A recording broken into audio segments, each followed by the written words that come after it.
I'm very worried about Lindsay's reputation. Clearly, this is a woman who isn't making movies right now because she's been under house arrest and she needs money. She reportedly gets between $3,000 and $10,000 per tweet. How common are these celebrities being paid for tweets? They are incredibly common. There are companies that are designed to match up Twitter users with sponsors, and they can be very legitimate. The problem is when there's this gray area of whether it's actually a paid endorsement or it's actually their opinion. Celebrity tweets are so popular, they have so many followers that the LAPD is actually asking people like Lady Gaga and Ashton Kutcher to tweet about a road closure in LA next month. Because these people have she has 2.1 million followers, Lindsay Lohan. And the thing is, they look at what she says and mostly assume that it's just her opinion. And it's not always clear whether or not she's being paid. And that actually is a violation of FTC guidelines. A conservative guess is that this could bring in $80 million at the box office, but at least a couple of analysts are saying up to $145 million. So if you haven't heard of the Hunger Games yet and you're seeing some shots of it now,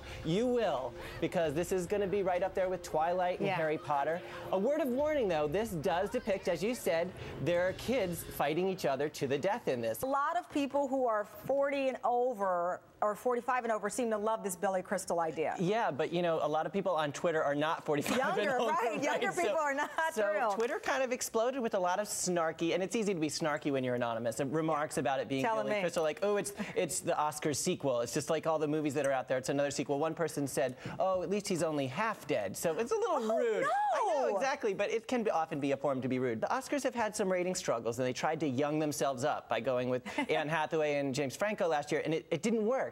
Billy Crystal actually, but and before that it didn't work with Jon Stewart. He actually holds the record for the highest rated Oscar telecast, 57 million viewers. And you know what? They needed somebody quickly because Eddie Murphy just dropped out at the last minute. Brett Ratner dropped out at the last minute, and he tweeted. I mean, give Billy credit for tweeting the news. I mean, that's young and hip, right? She makes bad choices, and then she has fewer and fewer career choices as a result. You know, I don't think she really had any business playing Liz Taylor, but I don't think she had a lot of other choices. And so I would love for you and I to be here in 2013 saying this was the year that she made her comeback. Great, Once upon a time, people were saying that Drew Barrymore was having a rough period, and she is a comeback story. She's a successful actress and producer. I would love to be able to say the same thing about Lindsay Lohan next year. The things we do to steal some headlines from Kim Kardashian, I mean, this is what we've been reduced to.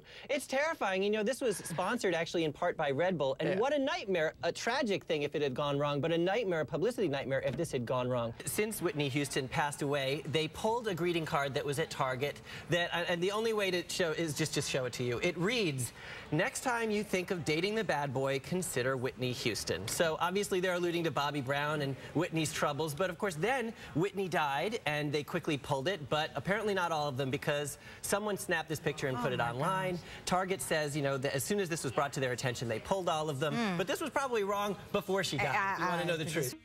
Even though Jim's dad wanted to be a musician, he had a family to support, so he decided he's going to get a steady job, and he became an accountant. To provide for his family, Percy had given up his dream. The buyers for The Tonight Show had heard about this fabulous young comedian who had played out there for evening at the Improv. At the time, getting a gig on The Tonight Show was career-defining. It could launch your career into the stratosphere.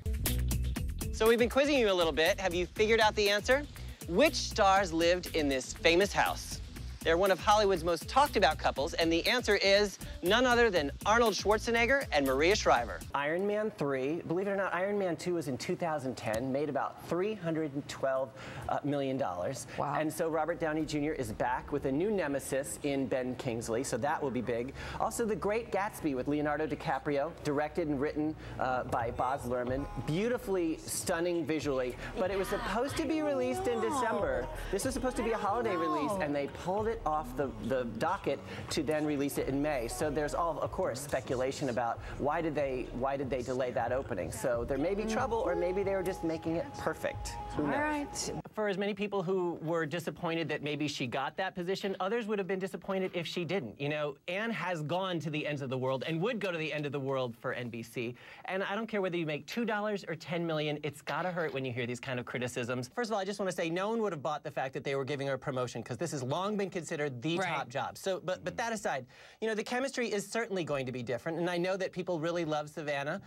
But you know what? She has witnessed firsthand that there is not an unlimited time frame to make this work. The Olympics will guarantee some great ratings in the morning because they just do. So that's a great way for people to get to know her and hopefully stick around. But the fact is, Good Morning America has a great ensemble now as well. So I don't know that this is necessarily going to tip the scales right away. They have a fight ahead of them, and I'm sure they're up for the game. Sure. If you're a member of Facebook and you don't like the new timeline format, get on board because you're out of luck. That train is leaving without you. If you know. So over the next few weeks, they're going to transition everyone, and you'll have about 7 days to customize it the way you want. But basically, change is coming. Embrace it.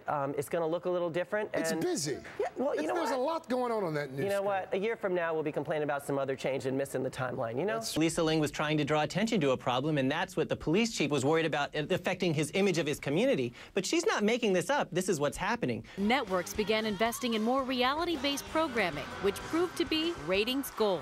I think it took an already celebrity-obsessed culture and made it even more so, because now, with the help of reality TV, anyone can become a star.